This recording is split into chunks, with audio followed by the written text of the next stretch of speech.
قبر کا موسم اور مردے کی پہلی حرکت۔ حضور صلی اللہ علیہ وآلہ وسلم نے فرمایا، جب مردے کو دفن کیا جاتا ہے تو وہ لوگوں کے قدموں کی آوازیں سنتا ہے، پھر مردہ اٹھ کر بیٹھ جاتا ہے اور اس کو قبر میں سورج ایسے دکھائی دیتا ہے کہ جیسے غروب ہو رہا ہو۔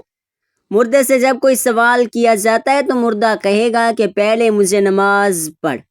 بسم اللہ الرحمن الرحیم۔ حضرت ام سلمہ رضی اللہ تعالی عنہ کہتی ہیں کہ جب ابو سلمہ رضی اللہ تعالی عنہ کی آنکھیں موت کے وقت پتھر آ گئے تو رسول اللہ صلی اللہ علیہ وآلہ وسلم تشریف لائے اور اپنے ہاتھوں سے ان کی آنکھیں بند کی، اور پھر فرمایا جب روح قبض کی جاتی ہے تو اس کی بینائی بھی روح کے ساتھ چلی جاتی ہے۔ ابو سلمہ رضی اللہ تعالی عنہ کے گھر والے یہ سن کر سمجھ گئے کہ حضرت ابو سلمہ رضی اللہ تعالی عنہ کا انتقال ہو گیا ہے، اور وہ رونے لگے۔ آپ صلی اللہ علیہ وآلہ وسلم نے فرمایا، اپنے نفسوں پر بھلائی کے سوا اور کوئی دعا نہ کرو، اس کے لیے کہ اس وقت جو کچھ تمہاری زبان سے نکلتا ہے فرشتے اس پر آمین کہتے ہیں۔ اس کے بعد آپ صلی اللہ علیہ وآلہ وسلم نے فرمایا، اے اللہ ابو سلمہ کو بخش دے اور ان کا مرتبہ بلند فرما کر ان لوگوں میں ان کو شامل فرما دے جن کو راہ مستقیم دکھائی گئی ہے، اور ان کے پسماندگان کی کارسازی فرما، اور اے تمام جہانوں کے پروردگار ان کو بخش دے اور ان کی قبر میں کشادگی فرما اور اس کو نور سے منور فرما دے۔ اس حدیث میں نبی کریم صلی اللہ علیہ وآلہ وسلم نے حضرت ابو سلمہ رضی اللہ تعالیٰ عنہ کے لیے قبر کو کشادہ کرنے اور قبر کو نور سے منور کر دینے کی دعا فرمائی۔ ثابت ہوا کہ مومن کی قبر کو اللہ نور سے منور فرما دیتا ہے، اور کافر یا منافق کی قبر ظلمت سے بھر جاتی ہے اور اسے تنگ کر دیا جاتا ہے۔ مرنے کے بعد انسان کو سب سے پہلے قبر کے مراحل سے گزرنا پڑتا ہے، اس لیے نبی پاک صلی اللہ علیہ وآلہ وسلم نے اس خوفناک، خطرناک اور سخت حالات سے امت کو آگاہ فرما دیا۔ اس لیے آپ صلی اللہ علیہ وآلہ وسلم نے فرمایا، اگر مجھے اس بات کا ڈر نہ ہوتا کہ تم مردے دفن ہی کرنا چھوڑ دو گے تو میں اللہ تعالیٰ سے دعا کرتا کہ وہ تمہیں بھی عذاب قبر سنا دے جس طرح کہ میں سنتا ہوں۔ صحابہ کرام رضی اللہ تعالیٰ عنہم بھی قبر کے تصور سے لرزہ بیان رہتے تھے۔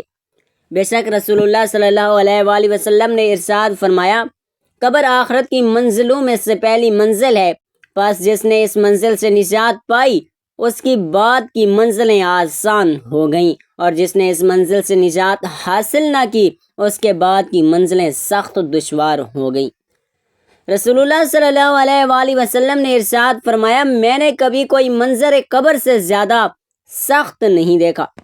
حضرت ابو ہریرہ رضی اللہ تعالیٰ عنہ فرماتی ہیں کہ رسول اللہ صلی اللہ علیہ وآلہ وسلم نے فرمایا، مردے کو جب قبر میں ڈال کر لوگ واپس آتے ہیں تو وہ ان کے جوتوں کی آواز سنتا ہے۔ اگر وہ مومن مردہ ہوتا ہے تو نماز اس کے سر کے پاس، روزہ اس کی دائیں جانب، زکوٰۃ اس کی بائیں جانب، اور دوسرے نیک اعمال، صدقات و خیرات، صلح رحمی اور لوگوں سے اچھا سلوک وغیرہ اس کے پاؤں کے گرد آ جاتے ہیں۔ جب اس کے سر کی طرف سے کوئی آتا ہے تو نماز اس کے قریب آنے سے روکتی ہے، اور اس کی دائیں جانب سے کوئی آتا ہے تو روزہ اس کو اپنے قریب آنے سے روکتا ہے اور اڑ بن جاتا ہے۔ جب بائیں جانب سے کوئی آتا ہے تو زکوٰۃ راستہ روک لیتی ہے اور اس کو قریب نہیں آنے دیتی۔ جب اس مردے کے پاؤں کی طرف سے کوئی آتا ہے تو اس کی نیک اعمال لوگوں کے ساتھ حسن سلوک وغیرہ اڑ بن جاتے ہیں۔ پھر اس سے کہا جاتا ہے کہ بیٹھ جاؤ، چنانچہ وہ بیٹھ جاتا ہے۔ اس کو سورج ایسے دکھائی دیتا ہے جیسے غروب ہونے کو ہے۔ پھر اس سے کہا جاتا ہے کہ تم اس شخص کے بارے میں جو تم پر مبعوث ہوا تھا کیا کہتے ہو؟ اس کے متعلق کیا گواہی دیتے ہو؟ وہ کہتا ہے، مجھے ذرا نماز پڑھنے دو۔ اسے کہا جاتا ہے کہ تم عن قریب یہ کام کر لو گے۔ پہلے اس سوال کا جواب دو کہ تم اس شخص کے بارے میں جو تم میں مبعوث ہوا تھا کیا کہتے ہو اور کیا گواہی دیتے ہو؟ وہ کہے گا کہ یا محمد مصطفیٰ صلی اللہ علیہ وآلہ وسلم ہے، اور میں گواہی دیتا ہوں کہ وہ اللہ کے رسول ہیں، اللہ تعالیٰ کے پاس سے دین حق لے کر آئے ہیں۔ اسے کہا جائے گا، اسی بات پر تم زندہ رہے اور اسی پر تمہاری موت آئی، اور انشاءاللہ اسی پر تم زندہ کر کے اٹھائے جاؤ گے۔ اس کے بعد اس کے لیے جنت کا دروازہ کھول دیا جاتا ہے، جس کو دیکھ کر اس کی خوشی میں اضافہ ہو جائے گا۔ پھر اس کے سامنے دوزخ کا دروازہ کھولا جاتا ہے اور اس کو کہا جاتا ہے اگر تو نافرمانی کرتا تو دوزخ میں تیرا یہ ٹھکانہ اللہ نے تیار کیا تھا۔ اس کو دیکھ کر اس کی خوشی اور شک میں اضافہ ہو جاتا ہے اور اس کے لیے قبر 70 ہاتھ کشادہ کر دی جاتی ہے اور منور کر دی جاتی ہے اور دوبارہ اس کا جسم پہلی حالت میں لوٹا دیا جاتا ہے اور اس کی روح کو عمدہ اور پاکیزہ خوشبو میں رکھ دیا جاتا ہے۔ یعنی ان پرندوں کے پیٹ میں جو جنت کے درختوں پر چڑھتے پھرتے ہیں۔ اور اس آیت مبارکہ کا مفہوم یہی ہے کہ فرمایا کافروں کا یہ حال ہوتا ہے کہ جب کوئی اس کے سر کی طرف آتا ہے تو وہاں کچھ بھی نہیں ہوتا، بائیں جانب سے آتا ہے تو اس طرف سے بھی کوئی چیز موجود نہیں ہوتی، اس کے پاؤں کی طرف سے کوئی آتا ہے تو اس جانب بھی کچھ نہیں ہوتا۔ اس کو کہا جاتا ہے کہ بیٹھ جاؤ، بس وہ خوف زدہ اور سہمے ہوئے بیٹھا ہے۔ اس سے کہا جاتا ہے کہ یہ شخص کون ہے جو تم میں بھیجے گئے تھے، اسے ان کا نام نہیں سوجے گا، یہاں تک کہ اس کو بتایا جائے گا کہ وہ محمد مصطفیٰ صلی اللہ علیہ وآلہ وسلم ہے تو وہ کہے گا کہ مجھے معلوم نہیں۔ معلوم لوگوں کو کچھ کہتے ہیں، میں نے سنا تھا چنانچہ میں نے بھی ان کی طرح کہہ دیا تھا۔ اسے کہا جاتا ہے کہ تو اسی بات پر زندہ رہا، اسی بات پر تجھے موت آئی اور انشاءاللہ اسی حالت میں دوبارہ زندہ ہوگا۔ پھر اس کے لیے دوزخ کا دروازہ کھولا جاتا ہے اور اس سے کہا جاتا ہے کہ دوزخ میں تیرا یہ ٹھکانہ ہے۔ اس کو دیکھ کر اس کی حسرت اور ہلاکت میں اضافہ ہو جاتا ہے۔ پھر جنت کا دروازہ کھولا جاتا ہے اور اس سے کہا جاتا ہے کہ اگر تو فرما برداری کرتا تو جنت میں ٹھکانہ تیرا ہوتا، اللہ تعالیٰ نے تیرے لیے تیار کیا تھا۔ اس کو دیکھ کر اس کی حسرت اور ہلاکت بھی بڑھ جاتی ہے۔ پھر اس کی قبر اس قدر تنگ کر دی جاتی ہے کہ ادھر کی پسلیاں ادھر نکل جاتی ہیں۔ اللہ تعالیٰ فرماتا ہے کہ جو شخص میری اس نصیحت سے اعتراض کرے گا تو اس کے لیے تنگی کا جینا ہوگا۔ اللہ اکبر! موت ایک ایسی حقیقت ہے جس سے کسی کو مفر نہیں۔ قرآن پاک میں ارشاد ہے کل نفس ذائقۃ الموت، سورۃ آل عمران۔ ترجمہ: ہر جان نے موت کا مزہ چکھنا ہے، لیکن موت صرف دنیاوی زندگی کا اختتام نہیں بلکہ ایک نئی زندگی کی شروعات ہے جسے برزخی زندگی کہا جاتا ہے۔ قبر وہ پہلا مقام ہے جہاں انسان آخرت کی زندگی کی شروعات کرتا ہے۔ اس مضمون میں ہم تفصیل سے جانیں گے کہ ایک مردے کے ساتھ قبر میں کیا ہوتا ہے، فرشتوں کی آمد سے لے کر حساب و کتاب، عذاب یا نعمتوں تک۔ نمبر 1، موت اور روح کا قبض کیا جانا۔ جب انسان کی موت کا وقت آتا ہے تو اللہ تعالیٰ کی طرف سے مقرر کردہ فرشتہ ملک الموت روح قبض کرنے آتا ہے۔ قرآن میں ہے نیک لوگوں کی روح نرمی سے نکالی جاتی ہے جبکہ بدکاروں کی روح سختی اور تکلیف کے ساتھ۔ غسل، کفن اور جنازہ۔ مرنے کے بعد انسان کے ساتھ پہلا عمل اس کا غسل، کفن اور جنازہ ہوتا ہے۔ نبی کریم صلی اللہ علیہ وآلہ وسلم نے فرمایا جب تم اپنے مردوں کو دفن کرو تو ان کے ساتھ حسن سلوک کرو۔ یہ مرام مرنے والوں کی دنیا سے رخصتی اور قبر کی جانب روانگی کا ہوتا ہے۔ قبر میں دفن کیے جانے کا لمحہ، جب میت کو قبر میں اتارا جاتا ہے تو ایک خاص روحانی کیفیت پیدا ہوتی ہے۔ نبی اکرم صلی اللہ علیہ وآلہ وسلم نے فرمایا قبر یا تو جنت کے باغوں میں سے ایک باغ ہے یا جہنم کے گڑھوں میں سے ایک گڑھا ہے۔ دفن کے بعد روح واپس آتی ہے اور قبر کا امتحان شروع ہوتا ہے۔ سوالات کے لیے منکر نکیر کی آمد۔ فن کے بعد 2 فرشتے منکر نکیر آتے ہیں اور 3 سوالات کرتے ہیں۔ من ربو کا، تمہارا رب کون ہے؟ ما دینو کا، تمہارا دین کیا ہے؟ من نبیو کا، تمہارا نبی کون ہے؟ اگر میت مومن ہو تو وہ کہتا ہے ربی اللہ، دین الاسلام، نبی محمد مصطفیٰ صلی اللہ علیہ وآلہ وسلم۔ اگر کافر یا منافق ہو تو وہ کہتا ہے ہاں لا ادری، مجھے نہیں معلوم۔ مومن کے لیے قبر کی نعمتیں، اگر مرنے والا نیک مومن ہو قبر کشادہ کر دی جاتی ہے، جنت کی خوشبو آتی ہے، اس کے اعمال خوبصورت شکل میں آ کر اس کا ساتھ بنتے ہیں، وہ آرام سے سوتا ہے گویا ایک دلہن اپنے نئے گھر میں سو رہی ہو۔ نبی پاک صلی اللہ علیہ وآلہ وسلم نے فرمایا جب مومن سوالات کا صحیح جواب دیتا ہے تو ایک آواز آتی ہے، میرے بندے نے سچ کہا، اس کے لیے جنت کا بستر بچھا دو، اس کے لیے جنت کا لباس پہنا دو۔ گنہگار کے لیے قبر کا عذاب اگر مرنے والے فاسق یا کافر ہو، قبر تنگ کر دی جاتی ہے، یہاں تک کہ پسلیاں ایک دوسرے میں پیوست ہو جاتی ہیں۔ جہنم کی کھڑکی کھول دی جاتی ہے جہاں سے گرم ہوائیں اور عذاب کی بو آتی ہے۔ اس کے اعمال بد شکل میں آتی ہیں، اسے مارا جاتا ہے اور چیخ و پکار کرتا ہے جو صرف جانور سنتے ہیں۔ حضرت عثمان رضی اللہ تعالیٰ عنہ جب قبر دیکھتے تو رو پڑتے۔ آپ نے فرمایا قبر آخرت کی پہلی منزل ہے، جو اس سے نجات پا گیا وہ آگے آسانی پائے گا۔ برزخ کی زندگی کا تسلسل، قبر کی زندگی کو برزخی زندگی کہتے ہیں جو قیامت تک جاری رہتی ہے۔ برزخ میں مومن کی حالت اسے جنت کی کھڑکی سے جنت دکھائی جاتی ہے۔ وہ کہتا ہے کہ اے رب قیامت قائم کرتا کہ میں اپنے گھر والوں سے ملوں۔ برزخ میں گنہگار کی حالت جہنم کی کھڑکی سے جہنم دکھائی جاتی ہے۔ وہ کہتا ہے یا اللہ قیامت قائم نہ کر۔ قبر کا عذاب اور قرآن و حدیث میں قبر کے عذاب کا تذکرہ کئی احادیث اور قرآن کی آیات میں آیا ہے۔ ترجمہ: آل فرعون کو صبح شام آگ پر پیش کیا جاتا ہے اور قیامت کے دن انہیں شدید عذاب میں داخل کیا جائے گا۔ حدیث: نبی پاک صلی اللہ علیہ وسلم نے فرمایا قبر میں منافق پر 99 اژدہے مقرر کیے جاتے ہیں جو اسے قیامت تک ڈستے رہتے ہیں۔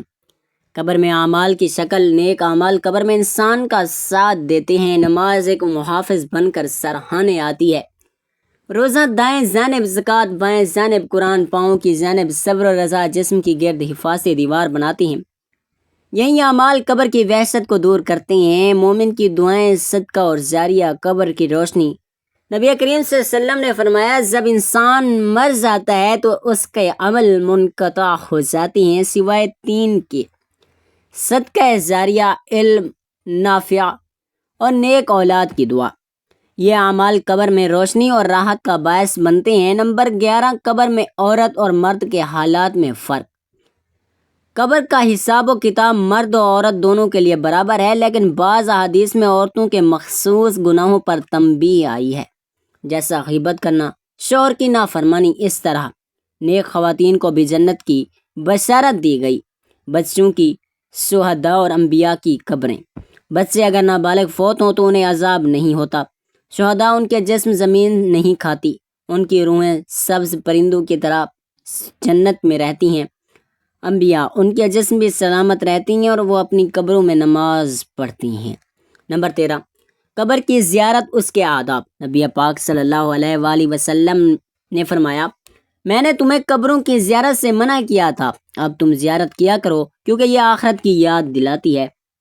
آداب زیارت: قبر پر سلام کہنا، السلام علیکم یا اہل القبور، یغفر اللہ لنا لکم۔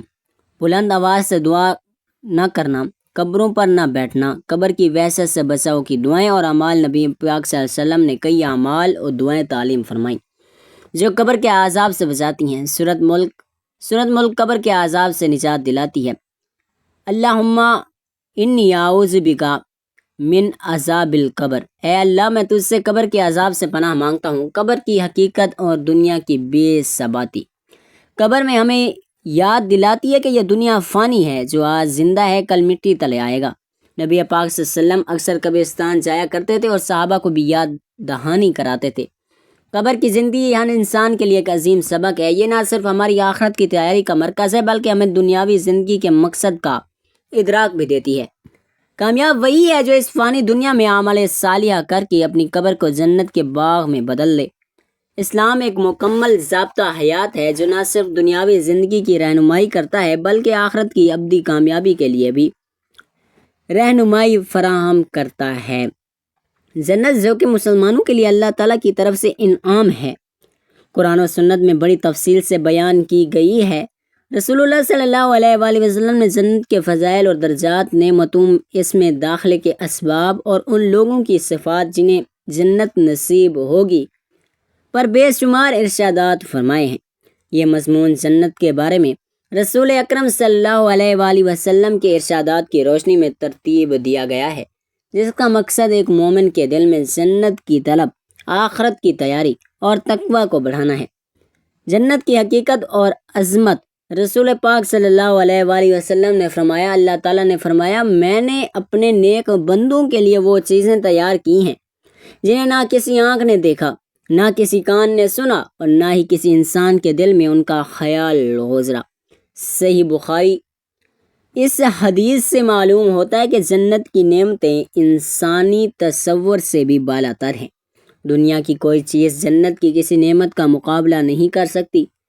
جنت کے دروازے، رسول اللہ صلی اللہ علیہ وآلہ وسلم نے فرمایا، جنت کے 8 دروازے ہیں، ان میں سے ایک دروازہ ریان ہے جس سے صرف روزہ دار داخل ہوں گے۔ صحیح بخاری کی حدیث ہے۔ یہ ظاہر کرتا ہے کہ جنت کے مختلف دروازے مختلف نیکیوں کے حاملین کے لیے مخصوص ہیں، جیسے نماز، صدقہ، روزہ اور جہاد۔ جنت کے درجات، حضور پاک صلی اللہ علیہ وآلہ وسلم نے فرمایا، جنت 100 درجے پر مشتمل ہے۔ ہر 2 درجوں کے درمیان کا فاصلہ آسمان اور زمین کے فاصلوں کے برابر ہے۔ ترمذی۔ ہر مومن اپنے اعمال کے مطابق جنت کے مختلف درجات میں داخل ہوگا۔ سب سے اعلیٰ درجہ فردوس ہے۔ جب تم اللہ سے جنت مانگو تو فردوس مانگو، کیونکہ جنت کا سب سے اعلیٰ مقام۔ صحیح بخاری۔ حدیث، جنت میں ملنے والی نعمتیں۔ رسول اللہ صلی اللہ علیہ وآلہ وسلم نے جنت کی نعمتوں کو بیان کرتے ہوئے فرمایا، جنت میں ایک خیمہ موتی کا ہوگا، اس کی چوڑائی اور لمبائی 60 میل ہوگی، اور اس میں مومن کے لیے کئی بیویاں ہوں گی جنہیں ایک دوسرے سے حجاب میں رکھا جائے گا۔ صحیح مسلم کی حدیث۔ اسی طرح آپ صلی اللہ علیہ وآلہ وسلم نے فرمایا، جنت میں نہ کوئی بیماری ہوگی، نہ بڑھاپا، نہ تھکن، نہ غم، نہ موت، صرف لذت اور راحت ہوگی۔ جنت میں جانے کے اسباب: الف، ایمان اور عمل صالحہ۔ جو شخص لا الہ الا اللہ محمد رسول اللہ پر ایمان لایا اور عمل صالحہ کرتا ہے، اس کے لیے جنت ہے۔ نمبر 2، صبر۔ جب بندہ کسی مصیبت پر صبر کرتا ہے تو اللہ تعالیٰ اسے جنت عطا کرتا ہے۔ ترمذی۔ نماز، روزہ، زکوٰۃ۔ جو 500 نمازیں وقت پر ادا کرتا ہے، رمضان کے روزے رکھتا ہے، زکوٰۃ دیتا ہے، وہ جنت میں داخل ہوگا۔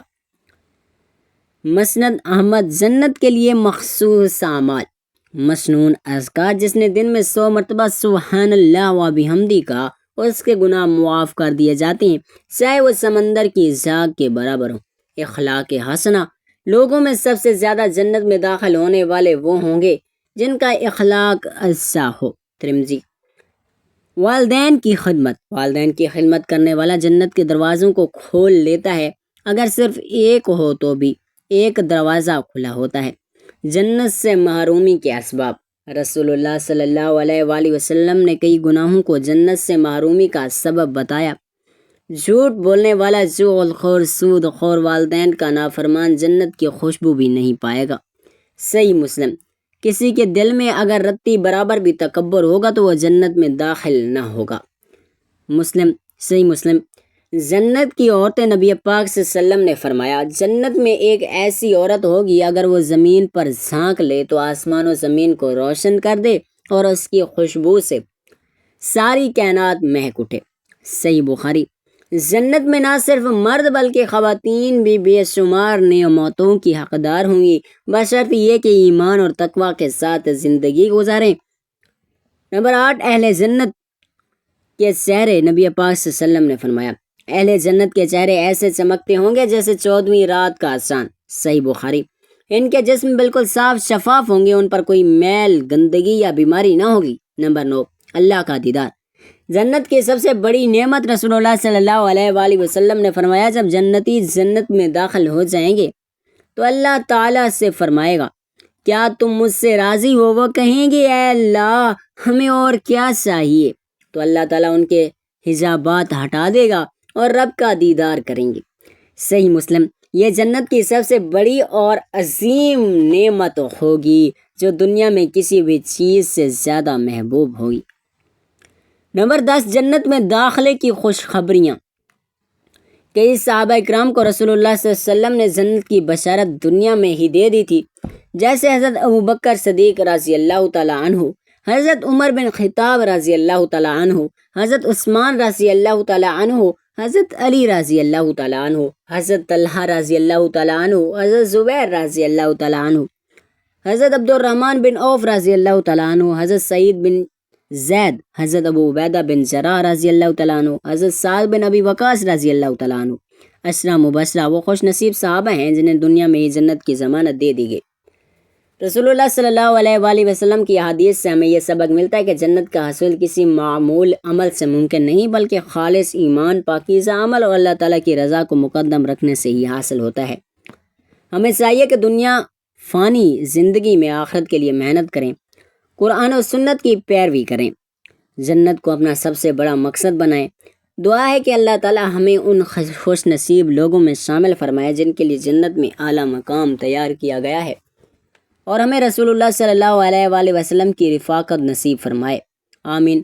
اللہ تعالیٰ سے دعا ہے کہ وہ ہمیں عذاب قبر سے محفوظ فرما کر نبی پاک صلی اللہ علیہ وسلم کی شفاعت نصیب فرمائے، اور ہمیں نبی پاک صلی اللہ علیہ وآلہ وسلم اور ان کی آل پاک سے سچی پکی محبت عطا فرمائے، آمین ثم آمین یا رب العالمین۔